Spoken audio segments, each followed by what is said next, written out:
Bakit, sir? Hindi sila, pwede magpaalam. Ano problema niyo? Ang lapit lang ng uuwihan ko. Ah, Sige, sir. Okay lang. Hindi mamaya na ako pagka-smoke.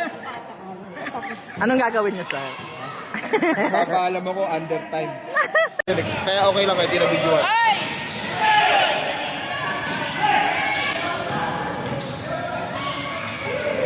Nice one.